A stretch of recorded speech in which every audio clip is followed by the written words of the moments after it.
Hello students, कैसे हैं आप सभी लोग। आई होप आप सभी बहुत अच्छे होंगे। तो चलिए फिर आज का लेक्चर हम लोग स्टार्ट करते हैं। इस समय हम डिस्कस कर रहे हैं यूजीसी नेट एग्जामिनेशन में जो कॉमर्स सब्जेक्ट है इसका पेपर 2, इसके प्रीवियस ईयर के जो क्वेश्चंस हैं 2017-18 से लेके जनवरी 2025 तक जो क्वेश्चंस आए हुए हैं वो सब इस सीरीज में हम डिस्कस कर रहे हैं। एंड इस सीरीज में आज मेरा 20th लेक्चर वीडियो है। 19 लेक्चर वीडियो मैं ऑलरेडी अपलोड कर चुकी हूँ जिसमें हमने बहुत सारे क्वेश्चंस जो पिछले कई सालों में पूछे गए हैं वो सब बहुत डिटेल में डिस्कस किए हैं, राइट। और एक बात और है, यूजीसी नेट एग्जामिनेशन का आपने सिलेबस देखा होगा, उसमें 10 चैप्टर्स हैं, ठीक है। तो हम चैप्टर वाइज मैं आपको पढ़ा रही हूँ। चैप्टर वाइज जैसे यूनिट 1 पहले हमने लिया, ठीक है, उसके बाद यूनिट 2 लिया जो अकाउंटिंग एंड ऑडिटिंग की थी। यूनिट 1 आपका business environment and international business का है, ठीक है। तो हमने जैसे पिछला अगर मैं बात करूं यूनिट 2 में हमने अकाउंटिंग एंड ऑडिटिंग का जो चैप्टर था वो डिस्कस किया, तो उसमें 17-18 से लेके 2025 तक जितने क्वेश्चन आए हैं वो कवर किए थे। आज के लेक्चर से हम यूनिट 3 स्टार्ट करने जा रहे हैं। यूनिट 3 है बिजनेस इकोनॉमिक्स, ऐसे यूनिट 4 है बिजनेस फाइनेंस, ठीक है। तो यूनिट 3 में जितने पिछले कई सालों में जो क्वेश्चन आए हैं वो हम डिस्कस करेंगे। तो यानी अब अगले कुछ लेक्चर्स में आपको इकोनॉमिक्स के क्वेश्चन मिलेंगे जो पिछले कई सालों में आए हैं वो हम डिस्कस करेंगे, ठीक है। तो चलिए स्टार्ट करते हैं आज के पहले क्वेश्चन से। तो ये जो क्वेश्चन है आपकी स्क्रीन पे है, एक बार देख लीजिए। क्वेश्चन क्या है कि in a monopolistic competitive market, एक बार मैं पेन ले लेती हूँ, क्वेश्चन रीड करिए आप। क्वेश्चन क्या है कि इन अ मोनोपोलिस्टिक, ये 2020 का आया हुआ क्वेश्चन है, ठीक है, अक्टूबर 2020 का आया हुआ क्वेश्चन है। क्वेश्चन क्या है कि in a monopolistic competitive market which of the following hold true, यानी मोनोपोलिस्टिक कॉम्पिटिटिव मार्केट के रिगार्डिंग इन स्टेटमेंट में से कौन सा स्टेटमेंट सही है ये आपको बताना है, ठीक है। ये आपको 5 स्टेटमेंट दिए गए हैं। तो हम जानते हैं जो मार्केट स्ट्रक्चर होता है वो 4 टाइप का होता है, पढ़ा है ना, market structure, type of market structure. अच्छा एक बात और मैं बता दूं, इकोनॉमिक्स मैंने अपने चैनल पे पढ़ाया है डिटेल में, 75-80 लेक्चर्स में इकोनॉमिक्स पूरा कवर किया है। तो मैंने मार्केट स्ट्रक्चर भी डिटेल में पढ़ाया है। उसमें मैंने बताया है कि जो मार्केट स्ट्रक्चर है वो 4 टाइप का होता है। एक होता है perfect competition market, monopoly market, monopolistic market and oligopoly market, ठीक है। यहाँ पे किसकी बात हो रही है, मोनोपोलिस्टिक मार्केट की, मोनोपोलिस्टिक कॉम्पिटिटिव मार्केट की बात हो रही है। पूछा जा रहा है कि मोनोपोलिस्टिक कॉम्पिटिटिव मार्केट के लिए इनमें से कौन सा स्टेटमेंट सही है, ठीक। तो ये क्वेश्चन आप तभी कर पाएंगे when you have idea about monopolistic competitive market. अगर आपको मोनोपोलिस्टिक मार्केट के बारे में पता है तभी ये क्वेश्चन हो पाएगा। 5 इसमें से फीचर्स क्या है, इसके क्या सही है इसके बारे में बताना है। देखिए पहला क्या लिखा है कि firm are small relative to the total market, ठीक है। अगला है no firm has any market power, there is an easy entry and exit in the market, few firm have market power, there is no easy entry and exit in the market, ठीक है। तो ये 5 points आपको बताए गए हैं और आपको बताना है मोनोपोलिस्टिक मार्केट के बारे में क्या सही है, ठीक है? ये 5 ऑप्शन आपको, 4 ऑप्शन आपको दिए गए हैं। तो सबसे पहले तो आपको मोनोपोलिस्टिक कॉम्पिटिटिव मार्केट जो होता है उसके बारे में बता देती हूँ। देखिए ये जो मोनोपोलिस्टिक कॉम्पिटिटिव मार्केट है ना, ये 2 तरीके के मार्केट का कॉम्बिनेशन होता है। कौन कौन सा, monopoly plus perfect competitive market का कॉम्बिनेशन होता है, ठीक है। तो मोनोपोलिस्टिक जो मोनोपोलिस्टिक मार्केट होता है ना उसमें बेसिकली क्या होता है, कुछ फर्म होती है पर बड़ी फर्म्स होती हैं, ठीक है। यहाँ पर जो प्रोडक्ट होते हैं सिमिलर होते हैं लेकिन डिफरेंशिएटेड प्रोडक्ट होते हैं। जिसका बहुत बढ़िया एग्जांपल है एफएमसीजी प्रोडक्ट। हर कंपनी, अलग अलग बड़ी बड़ी कंपनीज हैं जो हर कंपनी सोप बेच रही है, साबुन बेच रही है, लेकिन देखिए उनके साबुन कितने अलग अलग टाइप के हैं, इनका प्राइस रेंज कितना अलग अलग है, हर साबुन के फीचर्स अलग अलग है। एग्जाम्पल लिया है केवल मैंने सोप का, वरना एफएमसीजी प्रोडक्ट का एक बहुत बढ़िया एग्जाम्पल है। तो मोनोपोलिस्टिक कॉम्पिटिटिव मार्केट में क्या होता है, बहुत सारी फर्म्स होती हैं, सिमिलर प्रोडक्ट बेच रही हैं लेकिन वो डिफरेंशिएटेड प्रोडक्ट होते हैं, ठीक है। तो यहाँ इसके अगर मैं फीचर्स की बात करूं तो एक तो पहला है प्रोडक्ट डिफरेंशिएशन होता है, एंट्री एग्जिट फ्री होती है, कंपटीशन होता है पर वो प्राइस पे बेस्ड कंपटीशन नहीं होता है। यहाँ मोनोपोलिस्टिक कॉम्पिटिटिव मार्केट में फर्म जो है प्राइस को लेके वॉर नहीं चल रही होती है। एक फर्म ने 18 रुपए प्राइस रखी है, एक ने 19 रुपए रखी है, दूसरे ने 17 रुपए रखी, तो यहाँ प्राइस को लेके वॉर नहीं चल रही होती, यहाँ प्रोडक्ट पे काम हो रहा होता है, ठीक है। प्राइस के अलावा दूसरे फैक्टर्स होते हैं जिन पे वॉर चल रही होती है। और मोनोपोलिस्टिक कॉम्पिटिटिव मार्केट में प्रोडक्ट को बेचने के लिए थोड़ा सेलिंग प्राइस भी मतलब थोड़ा सा एडवर्टाइजमेंट वगैरह पे खर्चा करना होता है कंपनीज को। तो आपने देखा होगा एफएमसीजी प्रोडक्ट के खूब सारे ऐड चल रहे होते हैं, ठीक है? तो यहाँ पे एडवर्टाइजमेंट पे खूब खर्चा करना होता है, ठीक? प्रमोशन पे खर्चा करना होता है। एंड मोनोपोलिस्टिक मार्केट मैंने अभी बताया ना, इट्स अ हाइब्रिड। ये दो मार्केट का कॉम्बिनेशन होता है, monopoly and perfect competition market का, ठीक है? तो दिस इज मोनोपोलिस्टिक मार्केट। तो अब देखते हैं इसमें से कौन सा सही है। तो सबसे पहला जो फीचर है मोनोपोलिस्टिक कॉम्पिटिटिव मार्केट का, वो ये है कि a firms are small relative to the total market. तो हाँ, सही बात है, मोनोपोलिस्टिक कॉम्पिटिटिव मार्केट में जो फर्म होती है टोटल मार्केट के कंपेयर में छोटी छोटी मतलब फर्म्स होती हैं, ये टोटल मार्केट के कंपेयर में। मोनोपोली की तरह नहीं होती है कि पूरा मार्केट शेयर उन्हीं का है, ऐसा नहीं होता है। फर्म स्मॉल होती है as compare to the total market. तो पहला फीचर तो है। No firm has any market power. तो ऐसा नहीं है कि कोई मार्केट पावर नहीं होता है। मोनोपोलिस्टिक कॉम्पिटिटिव मार्केट में फर्म को थोड़ा पावर होता है, मार्केट पावर होता है, थोड़ा होता है, ठीक है? एकदम नहीं होता है ऐसा भी नहीं, और पूरा होता है ऐसा भी नहीं, थोड़ा पावर होता है। There is an easy entry and exit in the market. तो हाँ, मोनोपोलिस्टिक मार्केट में फ्री एंट्री एग्जिट होती है, या फ्री एंट्री एग्जिट नहीं, इजी एंट्री एग्जिट होती है, ठीक है? वो परफेक्ट कॉम्पिटिशन मार्केट में होता है, एकदम फ्री एंट्री एग्जिट होती है। Few firm have market power. ऐसा नहीं होता है कि कुछ फर्म को मार्केट पावर होता है, ऐसा नहीं होता है। हर फर्म को थोड़ा मार्केट पावर होता है, तो ये भी गलत है, ठीक है? अगला क्या है, there is no easy and exit. No भी नहीं है, ठीक है? इजी एंट्री एंड एग्जिट है। आसानी से कोई फर्म आ सकती है, अपनी कंपनी खोल सकती है, मतलब प्रोडक्ट बना सकती है, सेल कर सकती है, ठीक है? तो फ्री एंट्री एग्जिट है। तो यानी A and C is correct answer. देखिए इसमें से कौन सा है, हाँ ये है option D. Option D, A and C is the correct answer. Small होती है relative to the total market and there is an easy entry and exit. तो A and C monopolistic competitive market के regarding सही है। क्या answer समझ में आ गया? Option D is the correct answer. चलिए आगे बढ़ते हैं अगले क्वेश्चन पे। अगला क्वेश्चन, ये भी क्वेश्चन अच्छा है। आपने इकोनॉमिक्स में इनविजिबल हैंड का जो कॉन्सेप्ट है, ये एक मेटाफोर है, इनविजिबल हैंड, ये उसी से रिलेटेड क्वेश्चन है। एंड पूछने का तरीका अलग अलग हो सकता है, बट ये जो कॉन्सेप्ट है ना इनविजिबल हैंड, इस पर कई साल क्वेश्चन पूछे गए हैं, ठीक है? ये क्वेश्चन भी अक्टूबर 2020 में आया हुआ है। इससे पिछला क्वेश्चन जो हमने मोनोपोलिस्टिक कॉम्पिटिटिव मार्केट का किया ना, वो भी अक्टूबर 2020 का आया हुआ क्वेश्चन था, ठीक? क्वेश्चन, ये क्वेश्चन क्या है कि who metaphor invisible hand in the theory of moral sentiments. ये जो थ्योरी ऑफ मॉरल सेंटिमेंट है, इसमें जो इनविजिबल हैंड का जो मेटाफोर है, जो डिस्कस हुआ था इनविजिबल हैंड, ये किसने ये कॉन्सेप्ट दिया था? ठीक है, मिल्टन फ्राइडमैन ने दिया था, डेविड रिकार्डो ने, माइकल पोर्टर ने, या एडम स्मिथ ने? इसने दिया था इनविजिबल हैंड का ये जो मेटाफोर है, ये किसने यूज किया था, ठीक है, in theory of moral sentiment में? तो बता दूं, एडम स्मिथ ने। एडम स्मिथ ने ये जो मेटाफोर था इनविजिबल हैंड का, इन्होंने अपनी थ्योरी जो थी थ्योरी ऑफ मॉरल सेंटिमेंट में एडम स्मिथ ने दिया था, ठीक है? इस टाइप के किसी थ्योरी में ये कॉन्सेप्ट किसने दिया, या ये थ्योरी किसने दी, ये बुक किसने लिखी है, तो इस टाइप के भी क्वेश्चन आएंगे। इस टाइप के क्वेश्चन बहुत पूछे जाते हैं, तो इसके लिए भी प्रिपेयर रहिएगा। तो बता दो, थ्योरी ऑफ मॉरल सेंटिमेंट ये 1759 में ये इस नाम की एक बुक आई थी, ठीक है? और ये किसने लिखी थी बुक? एडम स्मिथ ने। और इस बुक में इन्होंने मेटाफोर यूज किया था इनविजिबल हैंड का, ठीक? तो आंसर क्या है? Option A is the correct answer, Adam Smith. चलिए आगे बढ़ते हैं। अब अगले क्वेश्चन पे जाने से पहले ना थोड़ा सा मैं आपको बता देती हूँ, काफी स्टूडेंट मेरे चैनल पे नए हैं जिन्हें नहीं पता है कि मैं आज की तारीख तक कितने सब्जेक्ट अपने चैनल पे कवर कर चुकी हूँ। तो नेट के एग्जाम को ध्यान में रख के ये सारे सब्जेक्ट हैं जो मेरे चैनल पे आज की तारीख तक अवेलेबल हैं, सबकी प्लेलिस्ट बनी हुई है, तो आप इसकी हेल्प से पढ़ सकते हैं, ठीक है? आप अपने एग्जाम की अच्छे से तैयारी कर सकते हैं। एक बार देख लीजिए, यही तो सिलेबस है यूजीसी नेट एग्जामिनेशन का। कुछ टॉपिक और है पर मैक्सिमम यही है, ठीक है? सिलेबस को लेके डाउट हो, नोट कहाँ से मिलेंगे, वीडियो लेक्चर कहाँ से मिलेंगे, वो डाउट हो तो एक वीडियो ऑलरेडी बना चुकी हूँ, वो आप रेफर कर सकते हैं, ठीक? और यहाँ तक पहुंच गए तो प्लीज अब चैनल को सब्सक्राइब कर लीजिएगा अगर अभी तक नहीं किया है तो।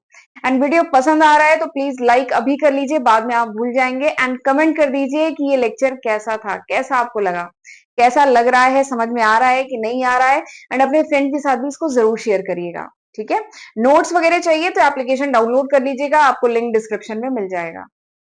ओके, चलिए आगे बढ़ते हैं अगले क्वेश्चन पे। और एक बात बता दूं, मार्केट स्ट्रक्चर जो टॉपिक है उस पे बहुत क्वेश्चन पूछे जाते हैं, मार्केट स्ट्रक्चर जो टॉपिक है उसमें 4 तरीके की मार्केट है। क्वेश्चन पूछने का तरीका अलग अलग होगा, बट इस टॉपिक पे तो क्वेश्चन आने ही आने हैं। एक और देखिए क्वेश्चन है, आपको मैच कराना है लिस्ट 1 को लिस्ट 2 से मैच कराना है। मार्केट के फॉर्म वही 4 तरीके का मार्केट और इसके फीचर्स आपको मैच कराने हैं। ठीक, तो मैंने मोनोपोलिस्टिक कॉम्पिटिटिव मार्केट का तो आपको पिछले स्लाइड पे बता दिया उसके बारे में। मैं आपको इन मार्केट के बारे में थोड़ा सा बता देती हूँ। पहला है perfect competition market. Perfect competition market में क्या होता है, large number of buyer large number of seller होते हैं, फ्री एंट्री एग्जिट होती है। इसका बहुत बढ़िया एग्जांपल है ये जो आलू प्याज सब्जी मार्केट है जो लगता है ना, वहां पे क्या है, लार्ज नंबर ऑफ बायर है लार्ज नंबर ऑफ सेलर है। कोई भी आके अपनी दुकान खोल सकता है, सामान बेच सकता है, नहीं बेचना है एग्जिट कर सकता है। ठीक है, एंड इसमें जो सिंगल सेलर होते हैं वो प्राइस टेकर होते हैं, प्राइस मेकर नहीं होते हैं। यानी डिमांड सप्लाई के बेसिस पे प्राइस डिसाइड होती है। यहाँ पे एक भी सिंगल जो सेलर है वो अपने हिसाब से प्राइस नहीं डिसाइड कर सकता है। ठीक है, तो वो होता है perfect competition market.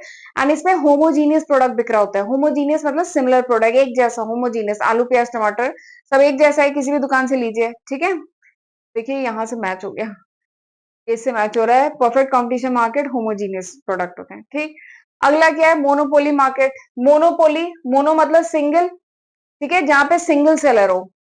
Monopoly market यानी जहां पे सिंगल सेलर हो, उसी का कंट्रोल हो। देखिए मोनोपोली मार्केट यानी जहां पे सिंगल सेलर हो, वही कंट्रोल करता हो मार्केट का, उस प्रोडक्ट सर्विस को वही कंट्रोल करता हो, उसका कोई क्लोज सब्स्टिट्यूट ना हो, दैट इज मोनोपोली मार्केट। ठीक है, अगला क्या है, मोनोपोलिस्टिक कॉम्पिटिटिव मार्केट, जिसके बारे में पिछले स्लाइड में बता दिया था।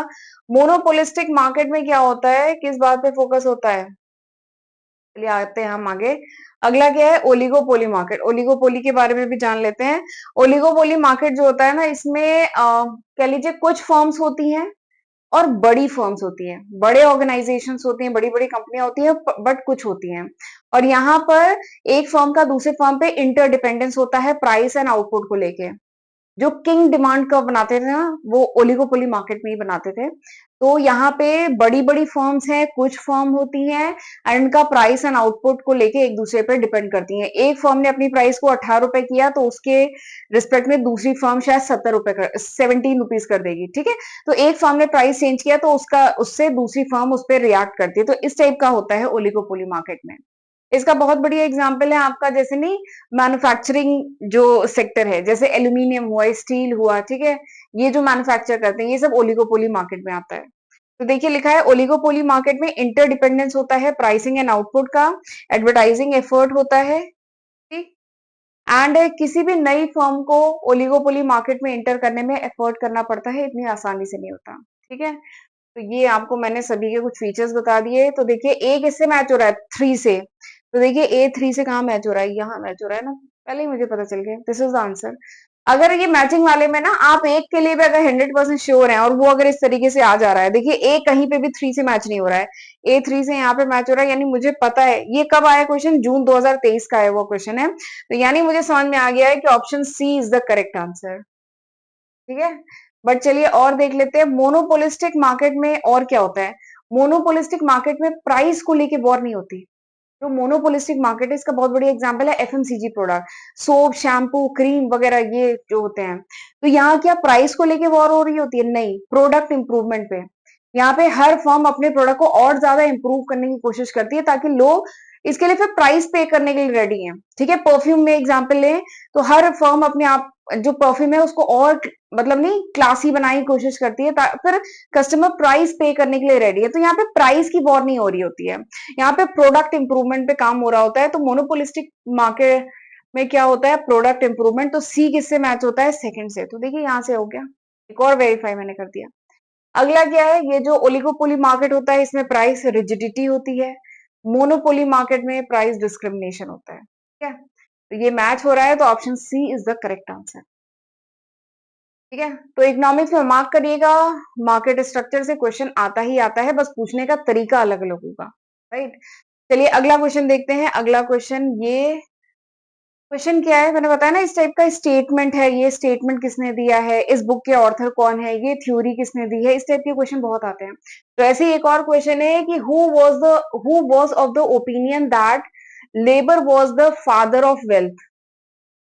ये कॉन्सेप्ट या ये ओपिनियन किसने दी थी कि जो लेबर होते हैं वो फादर ऑफ वेल्थ होते हैं, and it must be included in any estimation of national income या नेशनल वेल्थ, यानी जब नेशनल वेल्थ को एस्टिमेट किया जाए तो लेबर्स को इंक्लूड किया जाए। ठीक है, लेबर को कोई भी एस्टिमेशन किया जाए नेशनल वेल्थ का तो लेबर को इंक्लूड किया जाए। लेबर बेसिकली फाउंडेशन होते हैं किसी भी इकोनॉमी का, जो नेशनल वेल्थ है उसके फाउंडेशन होते हैं। तो ये कॉन्सेप्ट किसने दिया था, ये ओपिनियन किसने दी थी?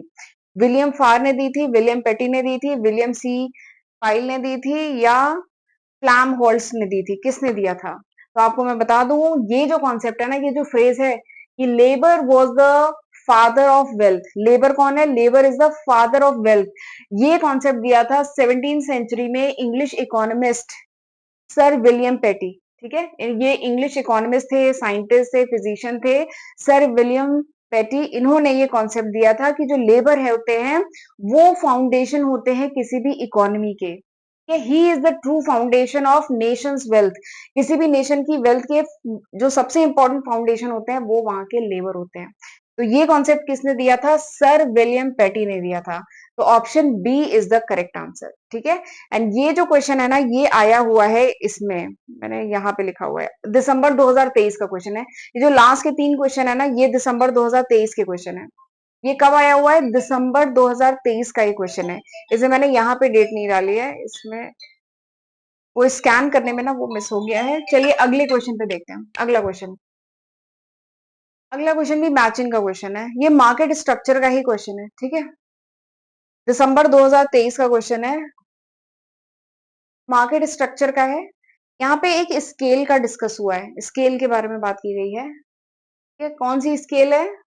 हरफिंडल इंडेक्स वैल्यू, बेसिकली एक एच एच आई कह लीजिए, एच एच आई हरफिंडल हिर्शमैन इंडेक्स है, एच एच आई, या कह लीजिए हरफिंडल इंडेक्स वैल्यू कह लीजिए, या हरफिंडल स्केल होती है। उस स्केल से क्या मेजर करते हैं? मार्केट कंसंट्रेशन मेजर किया जाता है। ठीक है, एंड इस स्केल की वैल्यू को देख करके कैटेगराइज किया जा सकता है कि ये जो मार्केट है वो किस टाइप की मार्केट है, या ये मोनोपोली है, परफेक्ट कॉम्पिटिशन है, ओलिगोपोली है, किस टाइप की मार्केट है। इस स्केल पे जो वैल्यू है उसको देख के कैटेगराइज किया जा सकता है, उसको देख के पता किया जा सकता है। तो वही आपको ये जो स्केल है या कह लीजिए जो इंडेक्स वैल्यू है ये आपको दी गई है, एंड इस वैल्यू के बेसिस पे आपको बताना है कि ये जो मार्केट है किस टाइप की है, मोनोपोलिस्टिक है, ओलिगोपोली है, या एक्सट्रीम कॉम्पिटिशन है, या ओलिगोपोली है विद हाई रिस्क। ठीक है, तो ये आपको इस स्केल की वैल्यू को देख के पता करना है, ये बताना है। तो इस क्वेश्चन को आप तभी कर पाएंगे when you have idea about this index. ये जो इंडेक्स वैल्यू है इसके बारे में आइडिया होगा तभी आप कर पाएंगे ना। तो चलिए पहले मैं इसके बारे में बता देती हूँ। ये जो हरफिंडल इंडेक्स है ये क्या मेजर करता है? ये मार्केट कंसेंट्रेशन मेजर करता है, एंड उसके बेसिस पे आप पता कर सकते हैं कि मार्केट किस टाइप का है। अगर एच एच आई ये जो इंडेक्स की वैल्यू है अगर ये बहुत लो है तो ये क्या शो करता है? ये शो करता है मार्केट कंसेंट्रेशन क्या है, बहुत कम है। ठीक है, अगर एच एच आई की वैल्यू कम है तो ये क्या शो करता है कि मार्केट कंसंट्रेट नहीं हो रही है, इक्वल पावर डिस्ट्रीब्यूटेड है। अगर ये जो एच एच आई की वैल्यू है, इंडेक्स की वैल्यू है, अगर ये लो है, इसका मतलब क्या है? मार्केट जो कंसंट्रेशन है वो लो है, यानी कुछ कंपनीज के हाथ में पावर नहीं है। मार्केट जो शेयर है वो इक्वली डिस्ट्रीब्यूटेड है, इक्वली डिस्ट्रीब्यूटेड है इसका मतलब फिर क्या हो जाएगा? यानी कंपटीशन बहुत ज्यादा है। बात समझ में आ रही है? एच एच आई की वैल्यू अगर लो है यानी मार्केट कंसेंट्रेशन लो है। ठीक है, मार्केट कंसेंट्रेशन लो है यानी कुछ फर्म के हाथ में कंसेंट्रेटेड नहीं है पावर, इकट्ठा नहीं है पावर, पावर डिस्ट्रीब्यूटेड है, इक्वल शेयर है हर फर्म का, यानी कंपटीशन बहुत ज्यादा है। तो एचएचआई की वैल्यू कम है इसका मतलब क्या है? कंपटीशन बहुत ज्यादा है। तो लो एचएचआई है इसका मतलब क्या है कि बहुत सारे प्लेयर हैं, इक्वल मार्केट शेयर है, एंड कंपटीशन बहुत ज्यादा है। ठीक है, तो यहाँ पे जो लो एचएचआई है, जीरो है, तो देखिए इसमें oligopoly, monopolistic, oligopoly with high risk of cartel and extreme competitive market. तो इन सब में जितनी वैल्यू है इसमें सबसे लोएस्ट वैल्यू कौन सी है? जीरो है। तो यानी जीरो क्या है, क्या शो करता है? Extreme competitive market. Zero show कर रहा है एक्सट्रीम कॉम्पिटेटिव मार्केट। ठीक है, और अगर मॉडरेट एचएचआई है, इसकी वैल्यू मॉडरेट है, यानी कुछ फर्म्स हैं, बड़ी फर्म है, ठीक है, बट स्टिल, एक सेकेंड, एंड अगर मॉडरेट एचएचआई है तो ये क्या शो कर रहा है कि कंपटीशन है लेकिन लो एचएचआई से थोड़ा सा कम कंपटीशन है। ठीक है, ये तो एकदम जीरो है HHI की वैल्यू, इसका मतलब क्या है कि कंपटीशन बहुत ज्यादा है। बट जीरो से लेके 1000 है, इसका मतलब क्या है, कंपटीशन है लेकिन उससे कम है, यानी थोड़ा कम कंपटीशन है। ठीक है, तो कम कंपटीशन किसमें होता है, ओलिगोपोली में कि मोनोपोलिस्टिक में? तो मोनोपोलिस्टिक में कम होता है, तो 0 से 1000 किसमें जाएगा, मोनोपोलिस्टिक कंपटीशन में। ठीक है, फिर उसके बाद HHI की वैल्यू और बढ़ती है, ये जो इंडेक्स है इसकी वैल्यू और बढ़ती है, तो ये क्या शो करता है, ये किस टाइप का मार्केट होता है, ये अगर HHI की वैल्यू हाई है तो ये शो करता है कि कुछ फर्म है, बड़ी फर्म है, उनके पास मार्केट शेयर है। अगर हाई HHI है, ये शो करता है कुछ फर्म है, डोमिनेंट कुछ फर्म है, ठीक है, एंड उन्हीं के पास मार्केट शेयर है। तो ऐसा किस में होता है, ऐसा ओलिगोपोली में होता है। ठीक है, तो 1000 से 1800 ओलिगोपोली में जाएगा, लेकिन 1800 से 10000 यानी ये जो इंडेक्स है इसकी वैल्यू अगर बहुत हाई है तो ये क्या शो करता है, आपने ओलिगोपोली में कार्टेल सुना होगा, यानी कुछ बड़ी बड़ी जो कंपनीज हैं जिनका डोमिनेंट मार्केट शेयर है वो अपना ग्रुप बना लेती है, कार्टेल बना लेती है। तो अगर ये जो इंडेक्स है HHI, इसकी वैल्यू बहुत हाई है तो ये क्या है, oligopoly with high risk of cartel. ठीक, तो इस तरीके से मैच होगा। बात समझ में आ रही है? इस इंडेक्स की वैल्यू अगर बहुत लो है तो इसका मतलब बहुत लो मतलब लोएस्ट है, इसका मतलब क्या है कि कंपटीशन बहुत ज्यादा है। तो कंपटीशन सबसे ज्यादा किस में है, एक्सट्रीम कंपटीशन। तो ए किससे मैच हो रहा है, 4 से। ठीक है, फिर 0 से 1000 थोड़ा सा और HHI की वैल्यू बढ़ी तो क्या हुआ, कंपटीशन थोड़ा सा कम हुआ, यानी मोनोपोलिस्टिक। ठीक है, फिर उससे और ज्यादा हुआ तो यानी बड़ी बड़ी फर्म है और कुछ फर्म है, यानी ओलिगोपोली। तो यहाँ पे आंसर आपको समझ में आ रहा होगा, option B is the correct answer. ठीक है, एंड ये इसका एक्सप्लेनेशन है, एक बार आप देख सकते हैं। चलिए आगे बढ़ते हैं अगले क्वेश्चन पे। अगला क्वेश्चन अगला क्वेश्चन भी मार्केट स्ट्रक्चर से है। क्वेश्चन क्या है कि विच ऑफ द फॉलोइंग, अच्छा ये जो क्वेश्चन है ना इसका सॉल्यूशन अभी मैंने पॉइंट में डिस्कस किया है, देखते हैं आप बता पाते हैं कि नहीं। देखिए, which of the following form of market organization is the most prevalent in the manufacturing sector, यानी मैन्युफैक्चरिंग सेक्टर में आपको बताना है कि कौन सा मार्केट स्ट्रक्चर है जो सबसे ज्यादा पाया जाता है, सबसे ज्यादा प्रिवलेंट है। दिसंबर 2023 में आया हुआ क्वेश्चन है। ठीक है, मैन्युफैक्चरिंग सेक्टर जैसे एल्यूमिनियम हुआ, स्टील हुआ, ये जो बड़े बड़े मैन्युफैक्चरिंग सेक्टर्स हैं, इनमें कौन सा मार्केट स्ट्रक्चर पाया जाता है। ठीक है, मार्केट स्ट्रक्चर चार टाइप के होते हैं। क्या इनमें परफेक्ट कंपटीशन मार्केट होता है, तो परफेक्ट कंपटीशन तो नहीं होता है, क्योंकि परफेक्ट कंपटीशन में क्या होता है, आपका आलू प्याज टमाटर ये सब परफेक्ट कंपटीशन में जाता है। मोनोपोलिस्टिक में क्या होता है, आपके FMCG प्रोडक्ट जहां पे सिमिलर प्रोडक्ट हो बट डिफरेंशिएटेड हो। ठीक है, अगला क्या है, मोनोपोली। मोनोपोली में तो सिंगल सेलर होता है, तो मैन्युफैक्चरिंग में क्या सिंगल सेलर है, नहीं। तो बचा क्या, ओलिगोपोली।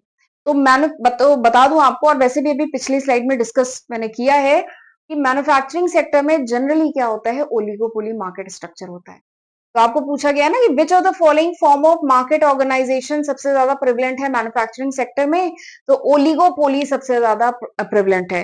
परफेक्ट कंपटीशन हो नहीं सकता, ठीक है, क्योंकि होमोजीनियस प्रोडक्ट होता है। मोनोपोलिस्टिक में क्या होगा, डिफरेंशिएटेड प्रोडक्ट्स होते हैं, डिफरेंशिएटेड नहीं मतलब सिमिलर प्रोडक्ट होते हैं बट डिफरेंशिएटेड होते हैं। ठीक है, सोप है, सब सोप बेच रहे हैं, साबुन बेच रहे हैं, लेकिन अलग अलग टाइप के। तो इसमें क्या होता है, ओलिगोपोली। ठीक है, ये इसका एक्सप्लेनेशन है, एक बार आप रीड कर लीजिए।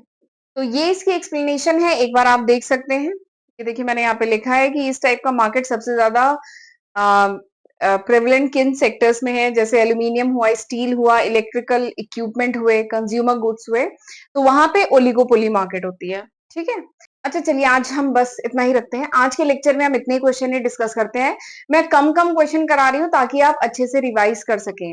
जैसे इस लेक्चर में हमने मार्केट स्ट्रक्चर के बहुत सारे क्वेश्चन किए हैं, तो अब आप मार्केट स्ट्रक्चर का जो मेरे चैनल पे वीडियो है वो जरूर देख लीजिएगा।